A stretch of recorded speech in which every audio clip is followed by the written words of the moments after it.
नमस्कार, बहुत स्वागत दोस्तों आप सभी का। आप देख रहे हैं आपका प्रोग्राम कहानी कुर्सी की। मैं हूं सौरभ शर्मा आपके साथ।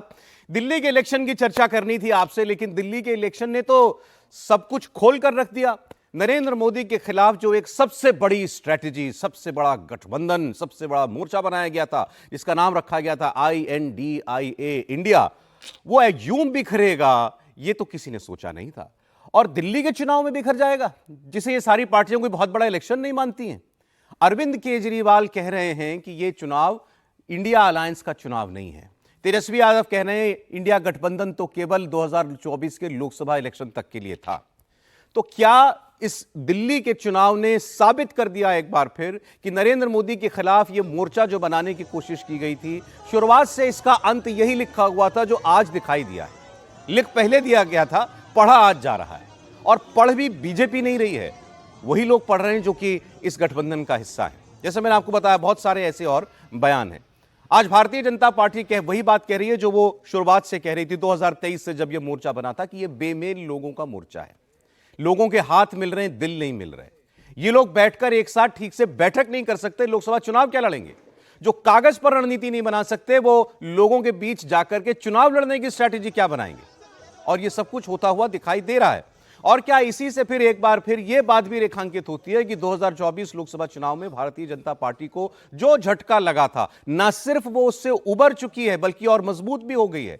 और वो झटका भी बस एक बारगी का था। एक बार जो हो गया सो हो गया, जिसको काठ की हांडी जैसा कुछ कहते हैं।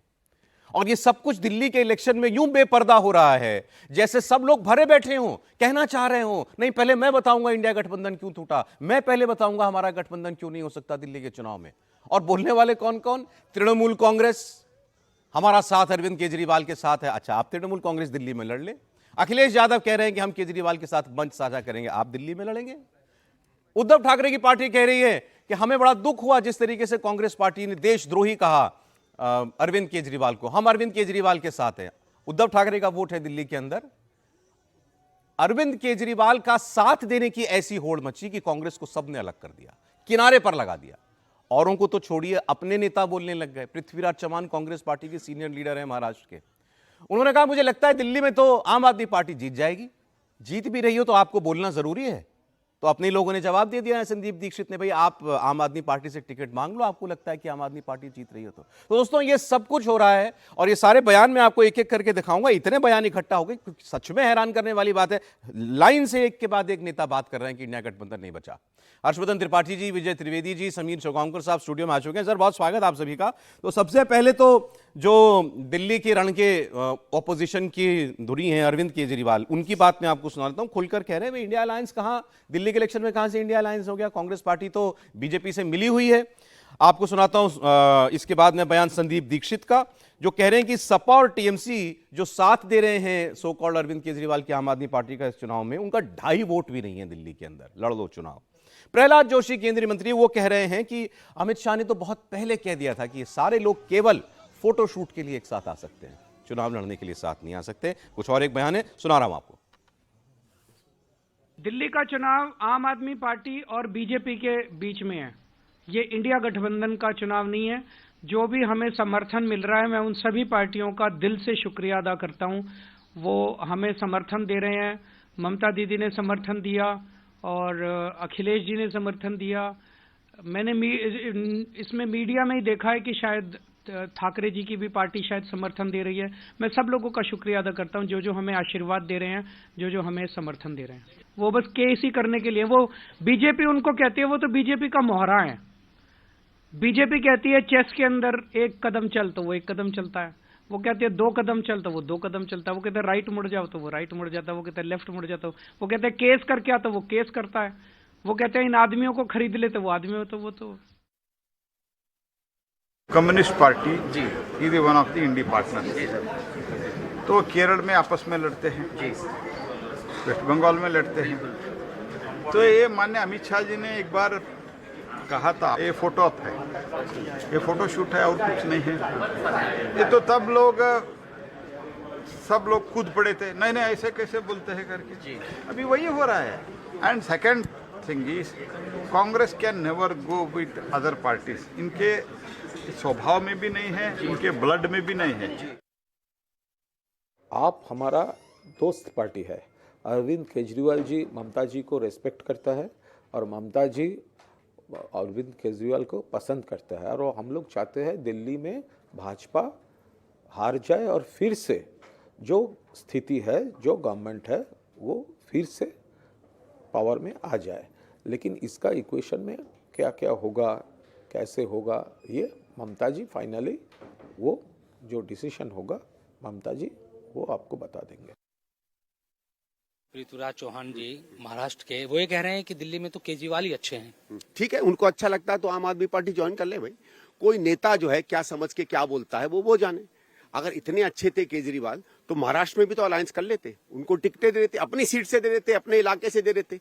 सबको ज्ञान दूसरे जगहों पे बांटने का आता है, इसमें कोई वो नहीं है। कभी कभी हमारे सीनियर नेता जो हैं जाने अनजाने में कुछ बोल जाते हैं। देखो साहब, सपा और तृणमूल का तो शायद 2.5 वोट भी नहीं होगा दिल्ली में, तो क्या बात करें। वो कैंडिडेट खड़ा होता है तो कोई वोट पड़ जाता है। आम आदमी पार्टी कभी तृणमूल के साथ जाके बंगाल में लड़ी नहीं है, ठीक है। यूपी में 1-2 बार गई थी, पर वहां भी ज्यादा कुछ नहीं करती है। दिल्ली में आम आदमी पार्टी केजरीवाल जी की ताकत सबसे ज्यादा है, और माहौल ये है कि दिल्ली में आम आदमी पार्टी चुनाव जीत रही है और अच्छे मार्जिन से जीत रही है।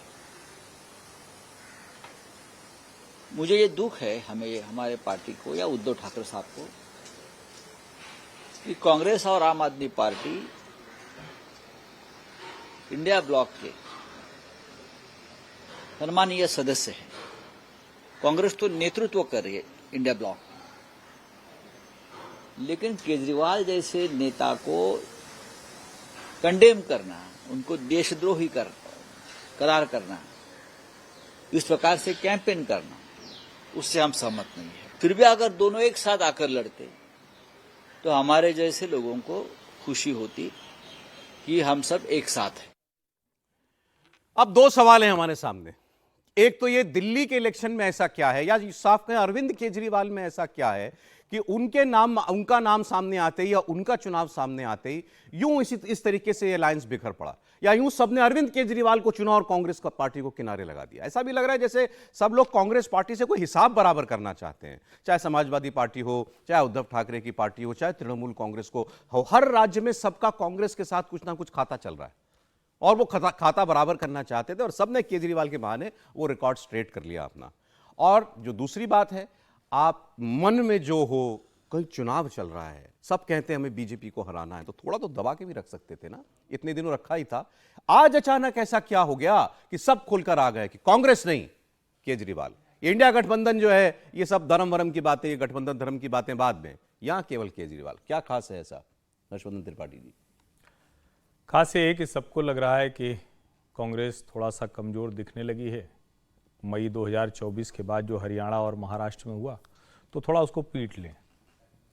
दूसरा खास ये है कि सबको लग रहा है कि ये जो बहुत माहौल बनाए हुए थे कि राहुल और प्रियंका ये मुसलमानों के नेता हैं, अभी अक्टूबर-नवंबर में चुनाव होगा तो बिहार में मांगेंगे। तेजस्वी ने कहा भाई इनको भी जरा बता दें कि आपकी राजनीतिक हैसियत क्या है।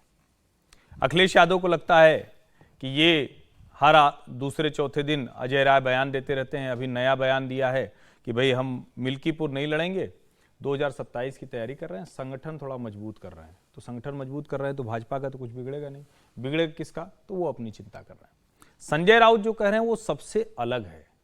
संजय राउत की पार्टी इस गठजोड़ से अब ऊब चुकी है। अच्छा, वो सारी कोशिशें करके, सारा कहते हैं ना कि अपने मन के विपरीत जाकर आप कुछ समय तक तो छोटे निजी, जिसको कहते हैं कि हित लाभ के लिए जा सकते हैं, लेकिन मन के विपरीत जाते रहे तो आपको कचोटता रहता है। अब वो बुरी तरह से फंस गए। अब वर्कर नाराज है, शिवसैनिक नाराज है, उनके साथ जो बचे लोग हैं वो रोज टिप्पणी करते हैं कि भाई ठीक है हम जहां भी हैं, हम तो विपक्ष में हैं, माया मिली न राम, हमको तो कुछ मिला नहीं, तो कम से कम हम तेवर तो दिखाएं। हमारे तेवर तक नहीं रह गए, कांग्रेस के साथ जाकर हमारा तेवर भी खत्म हो गया। ममता बनर्जी तो हमेशा की तरह उनको लगता है कि भाई गलती से भी कांग्रेस और कम्युनिस्ट पार्टियां ताकतवर न होने पाए, लेकिन ये सब हो क्यों पा रहा है अब मुझे तो नहीं पता। विजय जी हम सब में सबसे वरिष्ठ हैं तो इनके पास जानकारी होगी। राहुल जी वियतनाम से लौटा है क्या? कह तो रहे लोग आगे। मूल बात यही है, क्योंकि इनको पता है यहां उद्धव ठाकरे रिस्पॉन्ड करेंगे, यहां अखिलेश यादव रिस्पॉन्ड करेंगे, यहां ममता जी सीधे लड़ाई लड़ेंगी, यहां तेजस्वी खुलेआम कह रहे हैं भैया ये कौन सा गठजोड़ था, वो तो सिर्फ लोकसभा चुनाव के लिए हम गए थे। केजरीवाल इस हद तक चले गए कि अजय माकन को कह रहे हैं पार्टी से बाहर निकालो, कुछ भी कह दिया हो, मतलब ठीक है देशद्रोही किसी को नहीं कहना चाहिए, लेकिन कुछ भी कह दिया, वो भी तो बोलते रहते हैं देशद्रोही, अभी तो परवेश वर्मा को बोला। लेकिन सवाल यह है कि क्या राहुल गांधी या प्रियंका जो पार्टी के नेता हैं, सोनिया जी तो अब चूंकि वरिष्ठ हैं उस तरह से स्वस्थ नहीं रहती, वो फ्रंट पे हैं भी नहीं, वो राज्यसभा में चली गई, ये दोनों जो लोकसभा वाले नेता हैं ये क्या अपनी पार्टी की इज्जत नहीं बचाएंगे, सिर्फ अपनी सीट बन जाए? मैं एक्चुअली उन पर आराम से डिटेल में बात करना चाहता हूं, लेकिन ये इंडिया गठबंधन जो था, इंडिया ब्लॉक जिसको लोग कह रहे थे, ये जैसा भी था वो भी नहीं रहा, ये क्लियर है? ये कैसा भी था ही नहीं।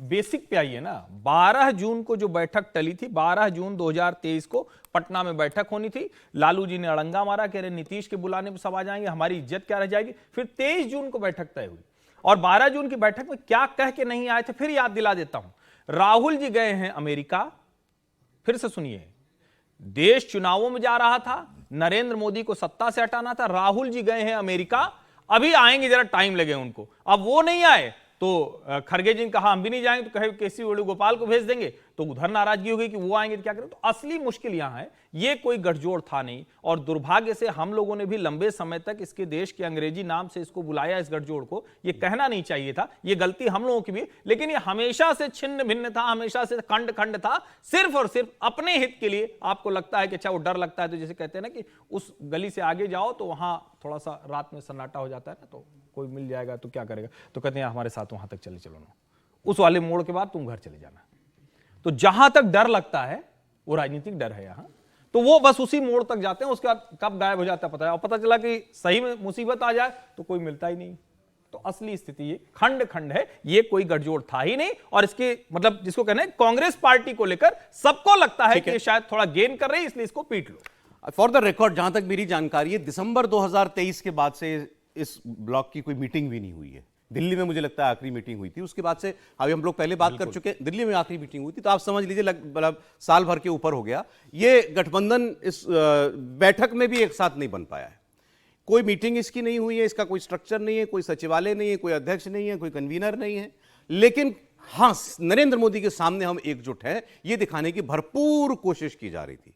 और 24 में अगर आपको लग रहा था कि हमने झटका दे दिया है नरेंद्र मोदी को, अरे तो फिर तो और मजबूत हो जाना था ना 100। होता तो यही लॉजिकली तो यही होना चाहिए था। बिल्कुल ऐसा ही होना चाहिए। आप बिखर ही गए। देखिए, कोई भी जो गठबंधन बनते हैं वो फियर कॉम्प्लेक्स ही बनते हैं। फियर उसका एक मेन कारण होता है, विचारधारा कारण नहीं होता। फियर होता है कि आपका दुश्मन कौन है, आपका मजबूत दुश्मन है तो उसके खिलाफ लड़ेंगे, चाहे वो 77 हो, वो 89 हो, 96 हो, तब कभी भी ऐसा ही होता है। विचारधारा का कोई मसला नहीं होता, लेकिन उस फियर के खिलाफ लड़ने के लिए भी मजबूती से सब लोग एक साथ खड़े होते हैं और अपने जो ईगोज हैं, अपनी जो ताकत है उसको ड्रॉप कर दें, तब वो गठबंधन बनता है। चाहे वो 1977 में हो कि जयप्रकाश नारायण के आगे भारतीय जनसंघ जो था वो सबसे बड़ी पार्टी होकर भी अपना मर्ज कर गया, जनता पार्टी जो थी वो वहाँ पर समाजवादी तमाम तरीके के लोग।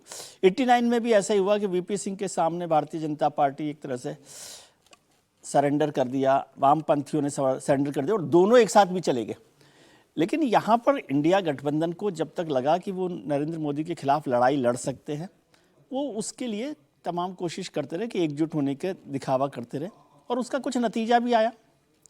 लेकिन उनमें परेशानी क्या है कि उनका दुश्मन केंद्र के स्तर पर, सरकार के स्तर पर नरेंद्र मोदी है, लेकिन राज्यों में तो कांग्रेस उनका दुश्मन है ना। जहां भी कांग्रेस मजबूत होती है उन्हें डर लगता है। इसीलिए जितने क्षेत्रीय दल हैं, चाहे वो ममता बनर्जी हों, अखिलेश जी हों, अरविंद जी हों और तमाम लोग हैं, वो उनसे दूरी बनाए रखना चाहते हैं और ये कोशिश करते हैं कि कांग्रेस जो है मजबूत ना हो जाए, क्योंकि कांग्रेस मजबूत होगी तो पहला नुकसान उनका होगा, भारतीय जनता पार्टी से लड़ने के लिए तो दूसरा होगा। आपकी बात ठीक है कि यदि जैसे 240 पे वो ले आए थे बीजेपी को, तो और ताकत के साथ लड़ते तो शायद राज्यों में, हरियाणा में वो हाल नहीं होता और जगह हाल नहीं होता और एक मजबूत ताकत के साथ आ सकते। और आज भी यहाँ दिल्ली में लग रहा है आपको कि आम आदमी पार्टी मजबूत पार्टी, चुनावों का कोई भरोसा नहीं होता ना। भारतीय जनता पार्टी ने भी अपनी ताकत को बहुत आगे बढ़ाया है, मजबूत किया है, स्ट्रेटेजी को किया है। तो मान लीजिए भारतीय जनता पार्टी यहाँ पर सरकार बनाती है तो किसका फायदा हो जाएगा? क्या इंडिया ब्लॉक का फायदा होगा? कांग्रेस का फायदा होगा, आम आदमी पार्टी का फायदा होगा, तृणमूल का फायदा होगा। और जो लोग जो आप कह रहे हैं जिसकी जरूरत नहीं, गैर जरूरी बयानों की क्या जरूरत, मुझे समझ नहीं आती कि आज गैर जरूरी बयान क्यों दिए जा रहे हैं। और अरविंद केजरीवाल को सपोर्ट करना एक अलग बात होती है, अरविंद केजरीवाल के सपोर्ट के बहाने कांग्रेस को गाली देना, हाँ, जहां तुम्हारा लेना देना नहीं है। कोई ममता उसकी कोई बनर्जी का जरूरत क्या नहीं लेना है। देना, इवन अखिलेश यादव का क्या लेना, उद्धव ठाकरे का तो दूर दूर तक लेना देना नहीं। किसी का भी कोई लेना देना नहीं है, तो बल्कि सपोर्ट करना चाहिए, बल्कि ये कोशिश करनी चाहिए थी इन सब नेताओं को मिलके कि कांग्रेस और आम आदमी पार्टी के नेताओं को बैठाकर बात करते कि भाई कैसे इस इलेक्शन को मजबूती से लड़ा जा सकता है, दोनों को मिलाकर भी कि कैसे लड़ा जा रहा है। लेकिन अब सर, लेकिन जिस इन सारे दलों के अंदर, जैसे आपने कहा कि सबकी लड़ाई तो, लेकिन अभी ये है इंडिया ब्लॉक जिंदा, क्योंकि मैं इसलिए मानता हूँ क्योंकि अभी जिंदा है तो भाई। नहीं इसलिए है कि अभी तो लड़ाई हुई थी लीडरशिप को लेकर, भाई ममता बनर्जी नेता है, कोई संगठन के बिना तो अरे बहुत बढ़िया याद दिला दिया। हाँ सही बात है, अभी तो ये लड़ा दे रहे हैं, हम लीड करेंगे, हम लीड करेंगे। भाई नेता किसका होगा? कोई संगठन, कोई ब्लॉक, कोई गठबंधन होगा तब ना। और अभी ये फाइनल हुआ नहीं है कि ममता जी नेता हैं कि नहीं है। नहीं, आप पहले नेता चुन लेंगे फिर याद दिलाए सर। तो मतलब उस वक्त मुझे याद है कि एक सचिवालय बनेगा, अलग अलग राज्यों में मिनी सचिवालय बनेगा, नहीं बनेगा, नेता तो अभी है ना। कहीं है जगह, कोई एड्रेस, कोई पता। अरे एक चीज सर, एक चीज मिसिंग होगी। आपने कहा, जैसा आप समीर जी, जैसे अभी सर कह रहे थे कि इस गठबंधन में जितने लोग थे सब के, आपने कहा पहले विचारधारा आड़े नहीं आती। आप कुछ भी मानते हो, विचारधारा तो आना साथ आना है, तो किसी को हराने के लिए सब साथ आ सकते हैं, बिल्कुल ठीक बात है। वो भी आप नहीं आ पाए। कांग्रेस के साथ आप सबका झगड़ा है, जब आपकी लड़ाई प्राइमरीली कांग्रेस के साथ ही है, हर राज्य के अंदर आप खड़े कांग्रेस के खिलाफ ही हुए, तो वो एक बात फैक्ट है। लेकिन ये कांग्रेस और अरविंद केजरीवाल वाला जो घर्षण है ना, वो मैंने एक बार पहले भी उदाहरण आपको दिया था, जैसे मैग्नेट है, मैग्नेट का नेगेटिव पॉजिटिव जो है वो आएंगे तो चिपक जाएंगे, लेकिन पॉजिटिव पॉजिटिव नेगेटिव नेगेटिव आएगा तो कितना दूर रिपेल करता है। ये इन दोनों का जो ये रिपल्शन है एक दूसरे को लेकर के, अरविंद केजरीवाल कांग्रेस को सहन नहीं, कांग्रेस को अरविंद केजरीवाल सहन नहीं, किसी कीमत पर कुछ हो जाए, ये दो लोग जो हैं ये साथ नहीं चल सकते। ये बात सही है? निश्चित रूप से बात सही है। और आप देखिए, मतलब 2022 का जो गुजरात का चुनाव हुआ था, तब अरविंद केजरीवाल से कहा गया था कि भाई आप गुजरात में आपका बहुत ग्राउंड नहीं है, इस बार हमें चुनाव आप लड़ने दीजिए, आप बहुत ताकत से चुनाव मत लड़िए। गुजरात में अरविंद केजरीवाल ने कांग्रेस का क्या आश्रय कर दिया, चुनाव लड़के 17 सीटों पर कांग्रेस आ गई। फिर कांग्रेस ने भी यही बयान दिया था कि जो आम आदमी पार्टी है गुजरात के अंदर भारतीय जनता पार्टी के बी के रूप में काम कर रही है, हमारा वोट बैंक वोट कांटे का काम कर रही है। देखिए, अब दिल्ली की राजनीति केजरीवाल के लिए अस्तित्व की लड़ाई हो गई है। न भारतीय जनता पार्टी के पास खोने के लिए कुछ है, न कांग्रेस के पास दिल्ली चुनाव में खोने के लिए कुछ है। दोनों जिस स्थान पर बैठे हुए, अगर कांग्रेस सरकार नहीं बनाई, सीट नहीं आती है तो कोई दिक्कत नहीं है। भारतीय जनता पार्टी अगर सरकार बनाने से चूक जाती है तो भी भारतीय जनता पार्टी केंद्र में तीसरी बार सरकार बन गई है। भारतीय जनता पार्टी का बहुत कुछ स्टेक पे नहीं लगा है, सब कुछ दाव तो अरविंद केजरीवाल का लगा हुआ है। अगर अरविंद केजरीवाल सत्ता बनाने से चूक जाते और भारतीय जनता पार्टी सरकार बना लेती है तो अरविंद केजरीवाल का राजनीतिक हश्य क्या होगा, ये ममता बनर्जी भी जानती है, ये उद्धव ठाकरे भी जानते हैं, और ये तेजस्वी और अखिलेश भी जानते हैं कि इसका फायदा भारतीय जनता पार्टी को बाकी राज्यों में कितना होगा। और एक ही तो है इंडिया गठबंधन में अभी ममता बनर्जी और अरविंद केजरीवाल, जिन्होंने अपने अपने राज्यों में भारतीय जनता पार्टी को रोक के रखा है। न ममता बनर्जी को बंगाल में भारतीय जनता पार्टी हरा पाई, न दिल्ली के अंदर केजरीवाल को हरा पाई। तो इसलिए समर्थन दे रहे हैं कि भाई कांग्रेस तो कहीं है नहीं, किसी भी तरह केजरीवाल का किला बचा रहेगा। तो हमें यह कहने के लिए रहेगा कि अभी मोदी का जादू भले हिंदुस्तान में चला है, दिल्ली में कम से कम नहीं चल रहा है। अगर केजरीवाल हार जाते हैं तो अगले साल तो फिर चुनाव होने वाले हैं बंगाल के अंदर 2026 के अंदर, वहां पर इसका बहुत बुरा असर होगा ममता बनर्जी के ऊपर, जानती है। तो ममता बनर्जी अपना किला बचाने के लिए अभी अरविंद केजरीवाल के किले को बचाने की कोशिश कर रही है कि अरविंद केजरीवाल दिल्ली में बने रहे तो भारतीय जनता पार्टी की ताकत बंगाल के अंदर वो नहीं हो पाएगी। और यही डर इन लोगों को बता रहा है इकट्ठा करने के लिए। अब पृथ्वीराज, प्रधानमंत्री मोदी ने एक बात कही थी इस गठबंधन के लिए जब बना था कि इस अलायंस का अलाइनमेंट ही खराब है, ये जो अलायंस बना है इसका अलाइनमेंट ही खराब है। और देख लेना जिस दिन वोटिंग हो जाएगी यह गठबंधन के नेता अपने अपने घर चले जाएंगे। और वही हुआ। आज महाराष्ट्र के अंदर उद्धव ठाकरे ने घोषणा कर दी कि शिवसेना बीएमसी का चुनाव अलग लड़ने वाली है, समाजवादी पार्टी अलग चुनाव लड़ी रही है, उन्होंने कांग्रेस को सीट दी। बंगाल में ममता बनर्जी स्पेस देने को तैयार नहीं है। और तेजस्वी भी कह रहे हैं कि अब तो मुझे भाई प्रशांत किशोर से। अभी आप मुझसे एक बात कह रहे थे कि इसका फायदा कांग्रेस को होगा, ये मुझे बड़ी इंटरेस्टिंग बात लगी। इस सारे ड्रामे का फायदा कांग्रेस को कैसे होगा? देखिए, अब कांग्रेस जिस तरीके से लोकसभा में कांग्रेस का प्रदर्शन रहा है, और कांग्रेस इस बात को जानती है कि अगर उसे सर्वाइव करना है तो उसको अपना वोट बैंक वापस देना पड़ेगा। और उसका खोया हुआ वोट बैंक तो इन्हीं के पास है ना। दिल्ली में अरविंद केजरीवाल ले जाते हैं, बंगाल में ममता बनर्जी ले गई, उत्तर प्रदेश में अखिलेश पूरा लेके चले गए, महाराष्ट्र के अंदर शरद पवार लेकर चले गए हैं, बिहार में तेजस्वी के पास है वोट बैंक। और इन सब का वोट बैंक वही है, एक बड़ा वोट बैंक मुसलमानों का वोट बैंक। चाहे वो ममता बनर्जी के साथ हो, चाहे वो शरद लेकिन पवार सर के इन्हीं साथ के हो। बहाने तो कुछ कुछ मिल भी जाता है कांग्रेस को, चाहे बिहार हो चाहे यूपी हो। नहीं, लेकिन कांग्रेस ने जिस तरीके से अभी गेन किया, अब इनको ये डर है कि कांग्रेस बड़ा हिस्सा मांगेगी विधानसभा चुनाव में, तो कांग्रेस को दबा के रखा जाए। और दिल्ली अगर कांग्रेस बुरी तरह हारती है तो कांग्रेस का अधिकार अभी 2026 में इसी साल बिहार में चुनाव है, तेजस्वी यादव से ज्यादा सीटें कांग्रेस मांगने लगेगी अगर यहाँ को बेहतर प्रदर्शन करती है। 27 ममता बनर्जी से ज्यादा सीटें मांगेगी, अखिलेश यादव से 28 में ज्यादा सीट, 27 में ज्यादा सीटें मांगेगी। तो सबको डर है कि कांग्रेस अगर बढ़ेगी तो अपना हिस्सा ये ज्यादा गठबंधन मांगेगी टूट रहा है, कांग्रेस के लिए अच्छा है। यह राहुल गांधी को गठबंधन थैंक टूट यू नोट चुका भेजना है, चाहिए बिल्कुल, ये केजरीवाल। गठबंधन टूट चुका है और मुझे लग रहा है कांग्रेस के लिए भी अच्छा है कि अब वो कम से कम अपने पैरों पर खड़े होने की कोशिश करें।